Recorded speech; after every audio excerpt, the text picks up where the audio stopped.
place I thought would be fun to start is, especially people in universities who will be watching this documentary, who are another generation. Paint the picture. Well, before you even start that, because I had something very interesting happen to me as I finished and as we came out. This young woman professor came to me and she said, I'm going to teach that totally differently based on what you said today. Isn't that interesting? Isn't that fascinating? I thought, how wonderful that how you can change people's attitudes and expressions of their knowledge or lack thereof, and how you fill in these spaces. It's great, you know. Yeah, and well, let's start there. Canada in 1981. How was it different from Canada today? What were the tensions? What were the challenges that were that era? Well, it was a fabulous time to be in politics because it was excitement. There was, the Constitution was there, and there were so many people who were going to be part of that Constitution, and they wanted in, hell, high water, or a tidal wave. So you had people across the country involved in the strangest conversation, the Constitution. I mean, which most people would say is pretty dry. I'm not interested, but it was politically wonderful. It was also very challenging because, you had all these people coming at you and these ideas coming, and you had to sort it out and find out what was your role in that, how you maneuvered it through. This was tough. Yes. Now, you were a member of Trudeau's Cabinet Yes. at that point. Mm-hmm. Describe that cabinet to me and the feel of it. Well, it was an all-male bastion. We had... when I went in, I had only Monique Bégin and myself, and thank God for Monique Bégin, who was a very powerful personality, and she taught me so much because she'd been around the house for quite some time. And, just some of the crazy things we had to do because we were surrounded by males, and when we wanted to have a conversation, we had to caucus in the women's washroom, which was a cubbyhole right off the cabinet room, We would give each other the signal and say, okay, it's time we sorted this out. And it got to the point whenever they saw the two of us talking, they would stop and say, okay, what are those two plotting? And we always said revolution. and that's what it was, And but we were able to bolster each other's confidence, and it was really important. The Constitution, the Patriation, the Charter, was of particular importance to women. Oh, yes. Why? Why? Because women up to that point had been subjected to all sorts of discrimination that, I could be here for the next 2 hours telling you, but I, as a woman who had entered the workforce at a very young age, witnessed the fact that we didn't have any maternity leave. We didn't have the kind of pension benefits. I recall when I received a promotion in my office that I had been working in this particular position for about 3 months, and one of my male colleagues, I was the only female, said, boy, they've really upped our pension deduction. And I said, what pension deduction? Oh, he said, all of us in this category are in pensions. And I said, well, I'm not. Oh, he backed off. So I marched into my boss's office and said, why am I not in the pension plan, as everyone else in my cohorts are? He said, but you have a husband. I said, does he go to work with me? And they said, no. I said, so put me in the damn pension plan now. These were all sorts of discriminatory behavior within an all-male society that just assumed because you were a female, you were less than equal. I didn't buy that then. No. Don't buy it now. And so when we had the Royal Commission on the Status of Women in 1967, which went right across the country, and women were voicing these same opinions right across the country. So this wasn't new, but nothing was being done about it. And the Royal Commission And Monique Bégin was the secretary of that commission, which is really interesting how things come back. Made some 72 recommendations, I think it was, I forget the number. Many of them are now in place, of course, but at the time they were almost revolutionary. And we didn't have many women in politics. Judy LaMarche was there, and Judy was a mentor of mine. But just to tell you what the prevailing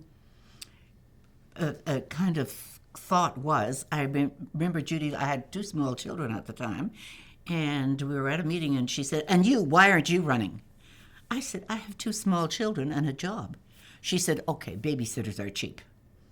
You know, that was the kind of, well, no, that's not really the answer to our problem.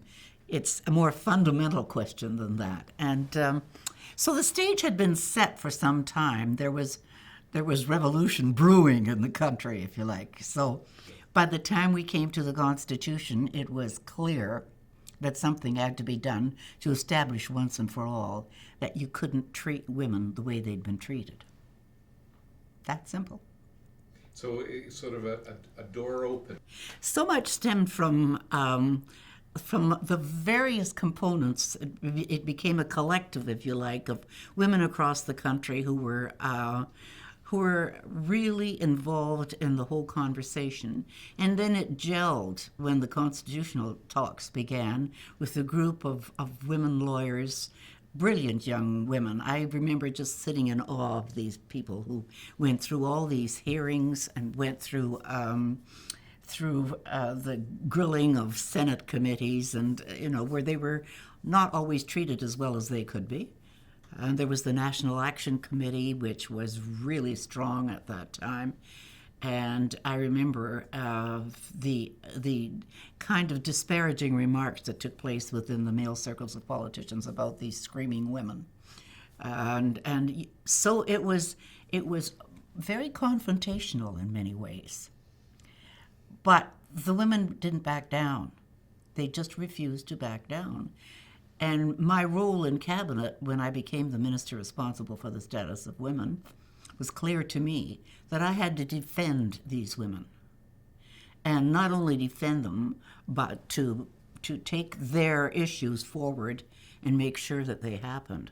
It was an awful responsibility. Here I was one woman in a cabinet, as I said. The only other woman was Monique Bégin. She had her own fights to fight, but she was great. I mean, she certainly gave me some backbone, if you like. And I knew that I could not let these women down when push came to shove, after Section 28 had been faced with, or riddled, I should say, with this override clause that rendered it ineffectual, so to speak. So, expand a little on that for me, the 28. Well, what happened is that Section 28 had gone through a number of refinements and was finally accepted as to, the perfect clause. Notwithstanding anything else in this charter will apply equally to men and women. Simple, clear, elegant, easy. As my grandson says today, duh. Doesn't everybody believe this? Well, they didn't. And as a result, when the Kitchen Accord came, the night of the long knives has often been called, when everybody felt that Quebec had been left out, what was not observed immediately was the women had been cut out with the override clause in Section 28. And so it fell to me to go back to Cabinet to convince Mr. Trudeau and et al., if you like, that the women had to go back in, that the override clause had to be taken out, that Section 28 had to be free and clear. It wasn't easy. Mr. Trudeau thought I was mad, and said as much. and it was clear to me after a very difficult fight I had with him on the issue. In fact, as I said earlier, when you take on the Prime Minister, everybody else watches because it's kind of interesting. He doesn't lose many fights. I'm not sure he lost this one, but he agreed finally that I could take my battle to the trenches with the women and take on the provincial premiers. but I would have to be very low-key and make no public announcements because I would be breaking cabinet solidarity if I did it at the time. So I said, I'll play by your rules, but we're going to play. And so we went into action. I used my offices, both political and my governmental offices, opened up the telephone lines. As I said, in those days, we didn't have any emails, we didn't have tweets, we didn't have faxes. But as I said, a woman's best friend, the telephone. And so we got the ad hoc committee members, all of the women who had been so much involved, came in on a volunteer basis, manned the telephones, used every resource we had, all our databases, to contact every women's organization, literally in the country, from the IODE to the Women's Institutes, and I knew how powerful they were because my mother was a WI member, and they swung into action and they marched on the provincial legislatures. The last holdout was Premier Blakeney, and it was a cold, cold day toward the end of November when the women marched on the legislature and held a candlelight vigil, and he finally capitulated.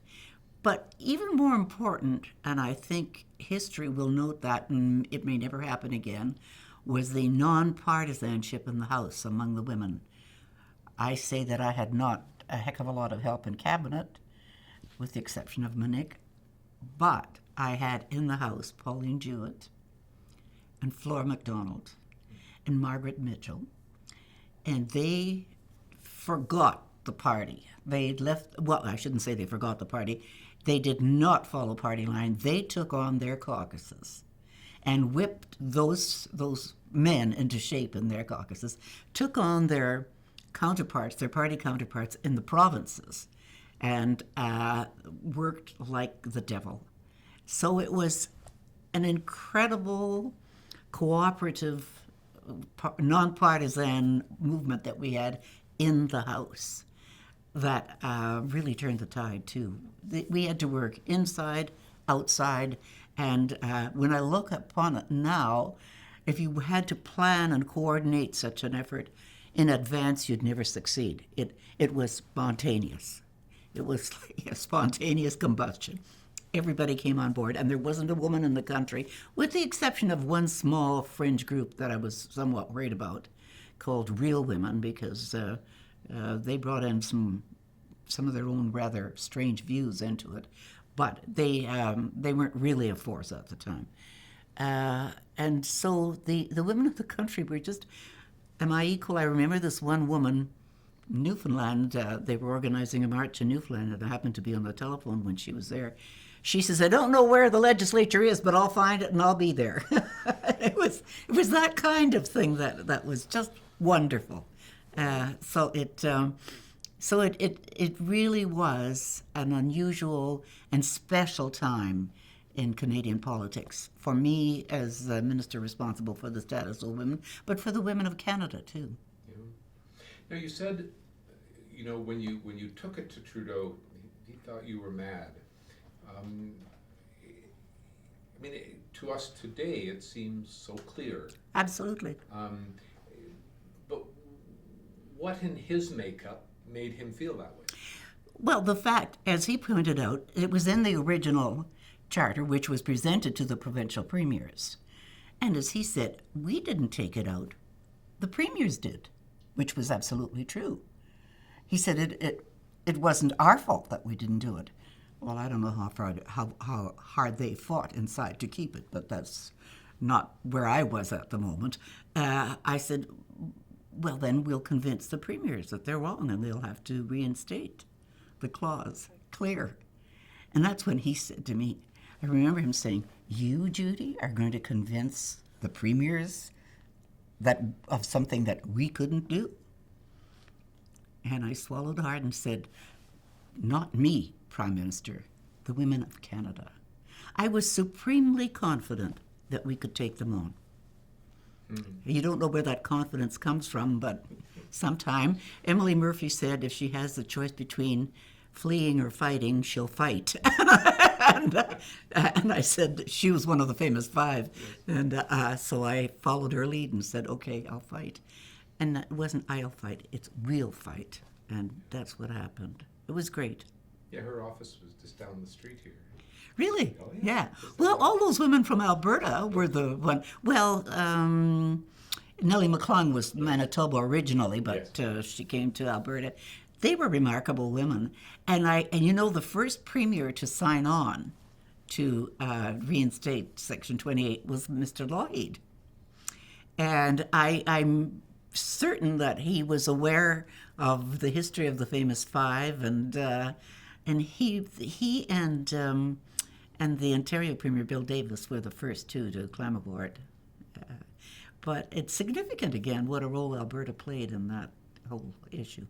Yeah, I think it was that whole sense of the pioneering frontier, and that women and men were very equal, and that had to be. You know, I said that the other day to someone who was saying that there's a great sense of equality in Fort McMurray. And I said, well, that's typical of frontier society. My mother was a farmer's wife. She was equal. She ran that farm as well as my dad did. You know, so that all of that is sort of taken for granted. If you grow up in that atmosphere, you're exposed to that, then it's easy to move forward with it. But if you have never had the exposure to equality within your own upbringing, your lifetime, I don't know that you acquire it that easily after. Yeah. No. It's ingrained. It's part of you. Let's go to the next stage. Okay, Trudeau said, if you can convince the premiers, God bless you. What did you do next? Well, I went back to my office, full of false bravado, I guess, and I called my advisors and laid out the plan that I had decided I was going to enact. And by that time, of course, I had all these people within the ad hoc committee between the Canadian, Lucy Papap was the head of the Canadian Advisory Council of Women, and an incredible ally. And we had all of these databases of women's organizations across the country with whom we liaised for years. So we used everything, and they manned the telephones. They got on the telephones, and we had the telephone lines in my political office and in the status of women offices, which I was told was illegal after, and I said, so sue me, and we'll see what happens after. And nobody ever brought it up again.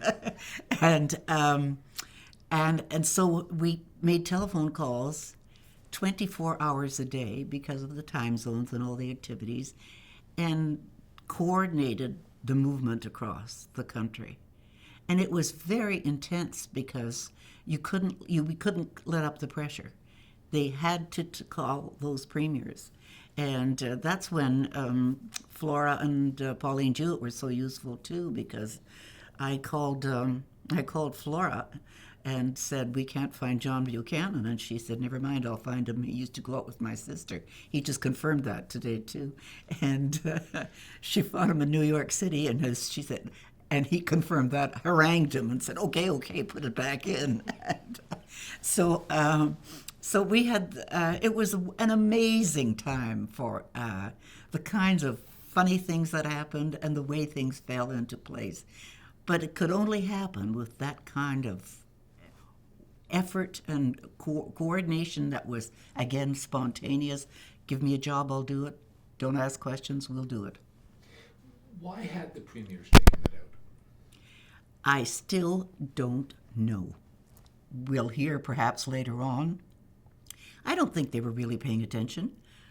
I think they were worried about the repercussions of this in terms of, well, what's it going to do? What are we going to do? Will we have to change all our statutes? Which is true, they did have to do much. But they weren't really happy about this, because I think their legal advisors had already told them that this could be problematic, and so they were erring on the side of caution, I think, by saying, well, put an override clause on it, and so it's an out for us in case we do that. But they, as I said earlier, the premiers had not been part of the entire movement across the country. all the efforts on the Equality Clause had been centered and focused on Ottawa. And through all the parliamentary hearings, the Senate hearings, and all of it had been absolutely Ottawa focused. So they were sort of unaware of just what the women were up to within their own provinces until push came to shove. So I think once they were confronted, they decided we can't have these women voting against me personally in the next election. I mean, that's what it came down to, really, was, I mean, women are 52% of the population, as I said to the Prime Minister, and they have a tendency to vote. And so we better go and have another look at what they want. And that actually won the day, too, in terms of other things that happened, because when Mr. Chrétien, who was in charge of the Constitution and coordinating all of this through the AGs and Justice, began to realize as these people began to come in that here was political power, big political power. And I don't think he's never forgotten that lesson. And the fallout from that, too, was interesting because shortly after that, we were able to convince the Prime Minister to name the first woman Supreme Court Justice, Bertha Wilson. And that was a bit of a battle, too. But had we not won the Constitution War, where the women had exerted such pressure, I don't think that could have happened either. I remember at the cabinet meeting when we were pleading the case, both myself and Monique Bégin for Bertha Wilson, I remember Mr. Chrétien saying, "Boss, the girls are right." And we were still called girls, and I guess still are. But we won that one too, but it was because now the women of the country had real political clout. I'm not so sure they're wielding it today. That's my problem. Interesting. Yes. So yeah, I mean, maybe that is another lesson to be learned from this whole constitutional thing. Well, I'm hoping that the results of this constitutional, as I said, a woman spoke to me immediately after my presentation. She teaches as a professor and said, "I'm teaching this course differently as a result of what was said this morning." So if we do that, then we begin to educate not just the women, but the people of the country on some of these changes that have taken place as a result of great political movements. They didn't appear like magic because somebody dreamed it up. They happened because the power of the people prevailed. You mentioned earlier Blakeney being the last to fall. The obstacles that you faced among the premiers, what were the most difficult obstacles in terms of convincing them? Well, the rest of them fell in rather easily once they were confronted. For Mr. Blakeney, he had, for some reason, felt that Aboriginal rights and women's rights, that they could be traded off, and that they were in competition. And the job was to convince him that that was not the case. It wasn't either or.